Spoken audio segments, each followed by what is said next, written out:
take number one. It's Hershey, the candy giant. Now, the cocoa story is part of this because cocoa has doubled pretty well in the past year, but it's well down from its peaks. Okay, so I wanted to show, all three picks today are kind of contrarian picks. And so I wanted to illustrate, just in this particular stock, a contrarian. So there's cocoa. Right? So this is cocoa. And of course, Hershey's, which uses cocoa in their products, they were crushed because, of course, it's pretty hard to charge. Like, if you look at what cocoa's done, it based on, the past year or so, like it went from around like $4,000 to like $9,000. So this is like, over a matter of a few months, right? Yeah. There was apparently crop problems or whatever. I don't even care. The point is, it went absolutely nuts. Mm-hmm. Now, if there's anything you've learned, I've been doing this for 34 years, and I can tell you that nothing lasts forever, okay? Mm-hmm. So we started looking at cocoa and saying, it's way overdone, and therefore, how can we make money? So we looked at Hershey, and if we pull up the chart of Hershey now, and I'll show you the opposite chart, okay? So there you go, okay? So there's when cocoa went up, Hershey went down. So we started saying, well, and you notice on the Hershey chart a minute ago, Hershey's rounded over. Cocoa's rounded over. Yeah. It's no longer $8,000 or $9,000, it's lower. Uh-huh. So we said, this is probably a contrarian value proposition. And I've actually written a book on contrarian investing, so that's the only plug I'll make, but I talk about this kind of stuff, that you gotta sometimes look opportunistically at things, and this is one of those examples. So it kind of based for a while, broke out, and here we are. So, cocoa may stay a little expensive for a while, but it's not gonna be $9,000. It's gonna, probably eventually they'll work out their problems, whatever it was with their crops, and you'll see it get cheaper. And therefore, the pricing for Hershey on buying the product is going to get better, and therefore the profits are gonna go up. That's the fundamental side. Technically, it's already showing up on the chart. It's starting to break out.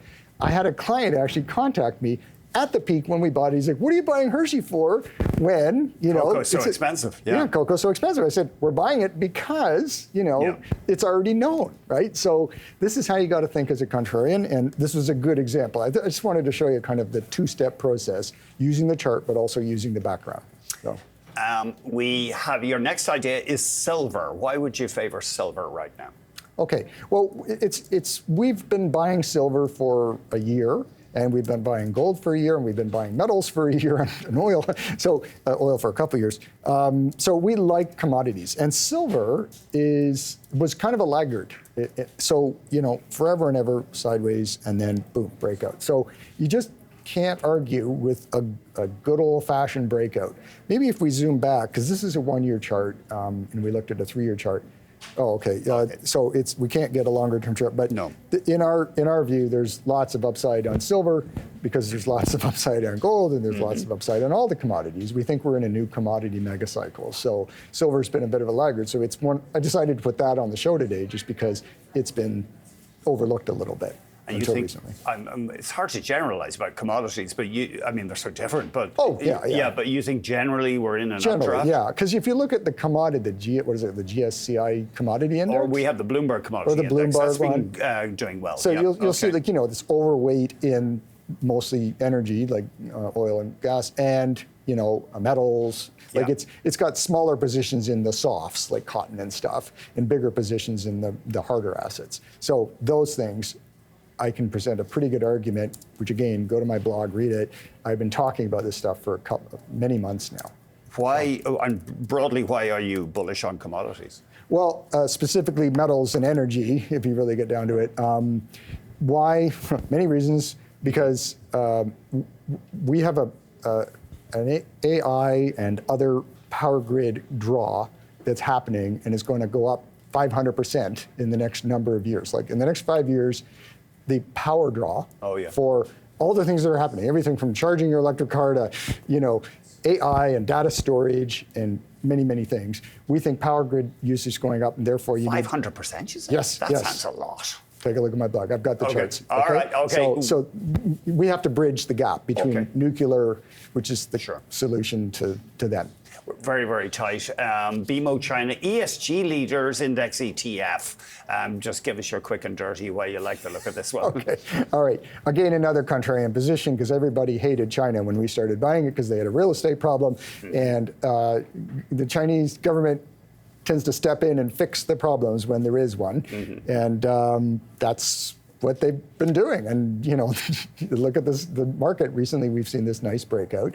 And we kind of, again, so it's still in a longer term, there's some overhead resistance, but, you know, we were looking at this. There was a floor. We were trying to buy off the floor because we said the very worst that could happen is it could move up to $17 or so from the 10, 12 bucks that we were buying it at. So we have lots of faith that we're going to get at least to that level on it, and maybe more.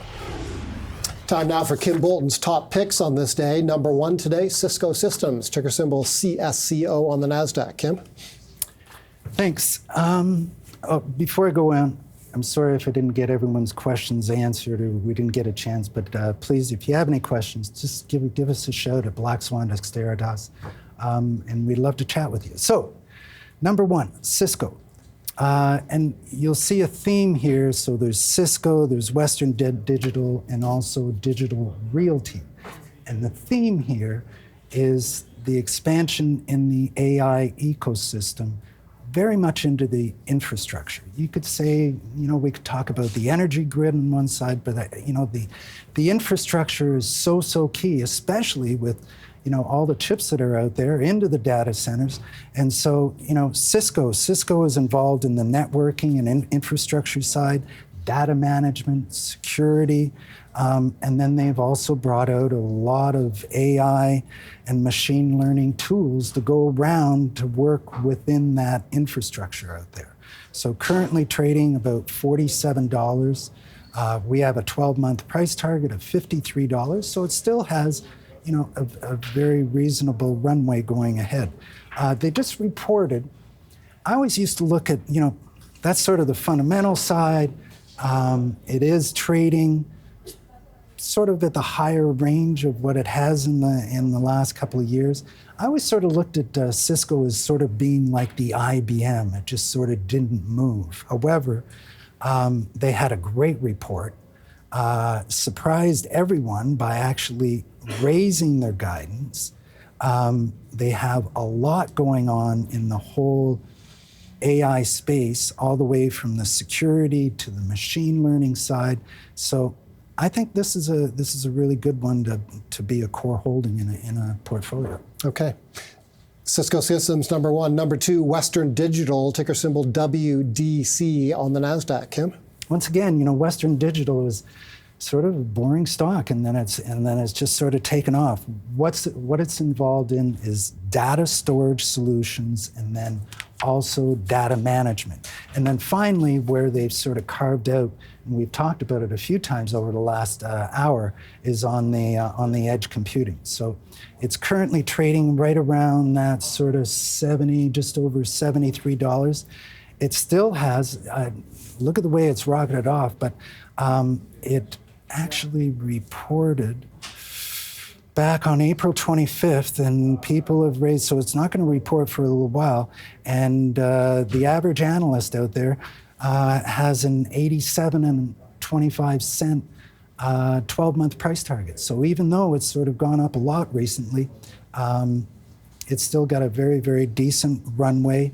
And it does have that niche of data storage, data management, and also carving out the infrastructure side for that edge computing. Okay, and the last one is in a sector that gets a fair bit of attention these days. You mentioned this company briefly at the beginning of our show, along with one of its peer group companies, Digital Realty Trust. Mm-hmm. You know, we sort of go back and forth between Equinix and Digital Realty, and more recently, in the last couple of weeks, So if you go back about a month and a half ago, Hildenberg, you know, the short sort of muddy waters people actually came out with an article, and they were very suspect about their accounting side. And so it sort of traveled over. We didn't want to sort of fight the tape, so we got out of the way. We really like the space of being involved in the data center side. There are 2 pure plays out there, Equinix, and Digital Realty. Now, the main difference between Equinix and Digital Realty owns most of the data centers. Equinix sort of co-locates with a lot of their customers on that.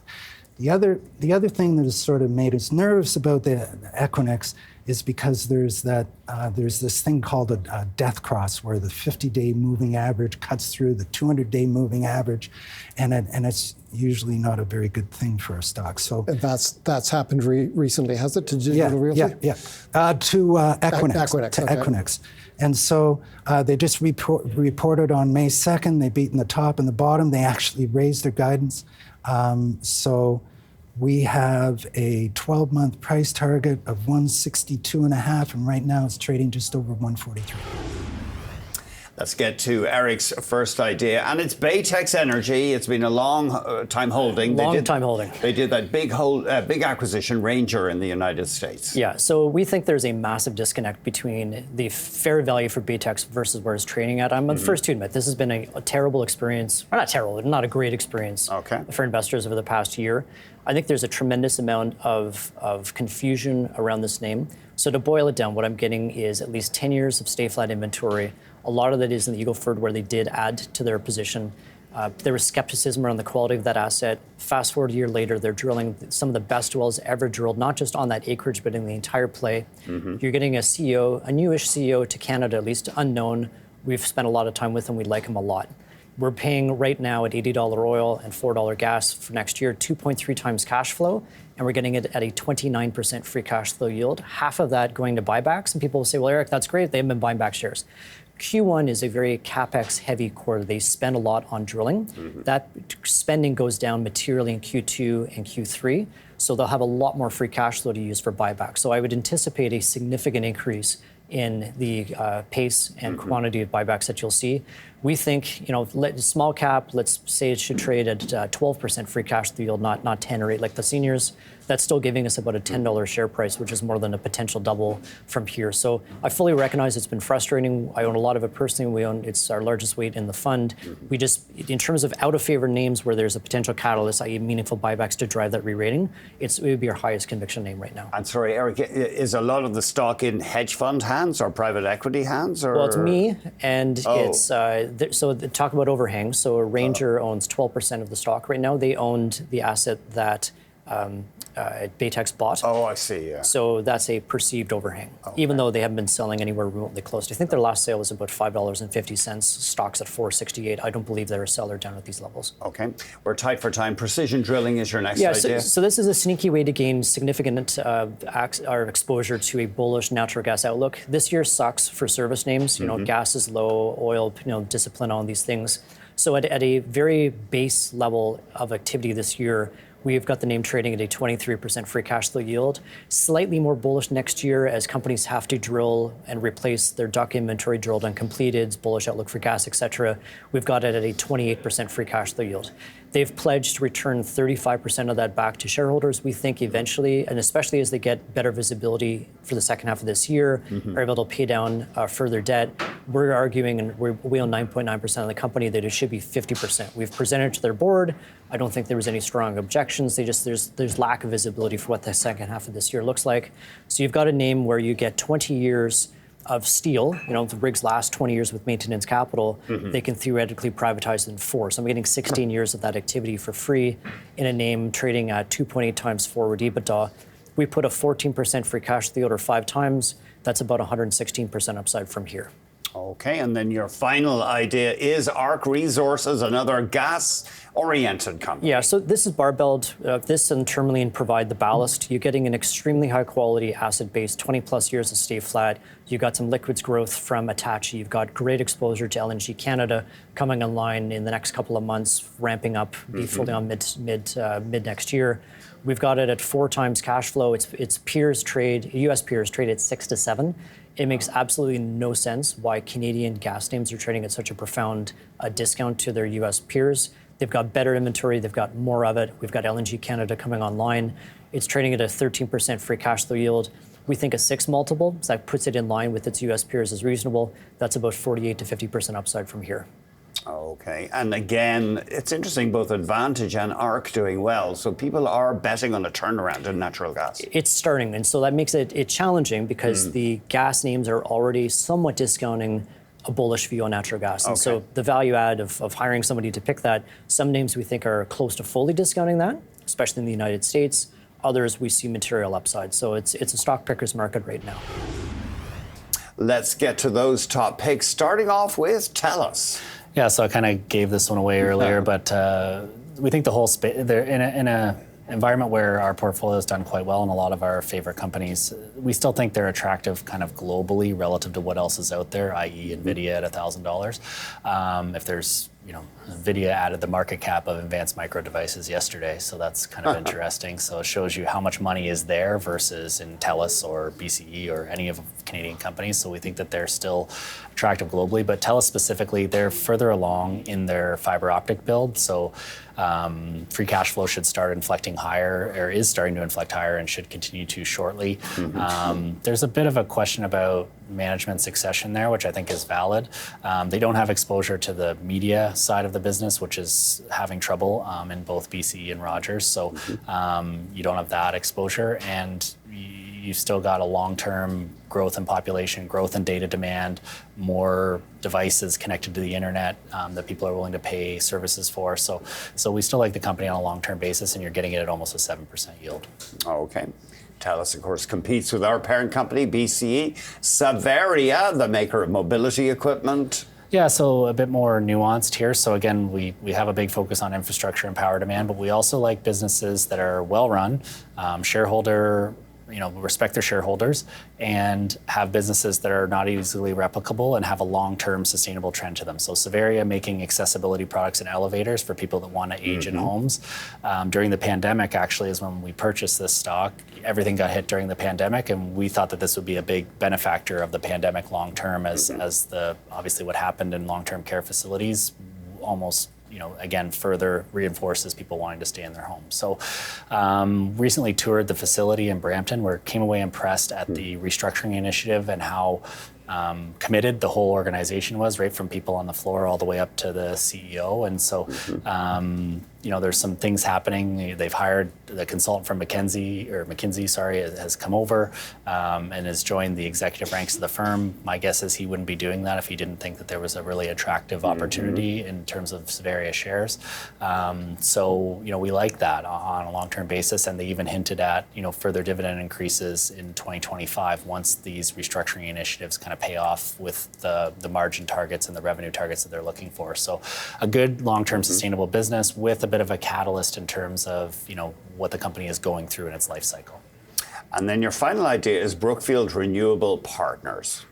Yeah, so Brookfield Renewable Partners or the corporate units, we talked about a bit of this offline. Same thing with Brookfield Infrastructure. If you can buy it in a non-taxable account, a TFSA or an RSP, you're getting extra yield for the exact same company. If you buy the units rather than the corporation. Because you're not taxed on them. The additional tax that you would pay and then the headache of like a different T5 and all of that. If you're buying LP. Right. If you're buying that in a taxable account, you don't have to worry about that in a non-taxable account. But more importantly for Brookfield Renewable than the taxes is the agreement they just signed with Microsoft. So obviously this company, like all others, have been out of favor.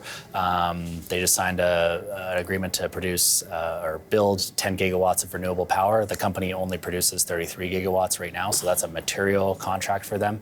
Again, these large tech companies are seeing the power demand firsthand. They're seeing that they're going to have to keep their images clean by sourcing some renewable power. So renewable power was left for dead and is not dead. The other thing that's interesting about Brookfield Renewable is their purchase of Westinghouse, which is the nuclear side. And if you've looked at uranium prices recently or read anything on nuclear power recently, the environment there is changing. So we think those two things combined with a stable asset portfolio of existing assets is a pretty good setup. And the stock popped on the Microsoft deal, but it's got a long way to go to get back to where it was. And so we think it's attractive today and will be attractive for some time.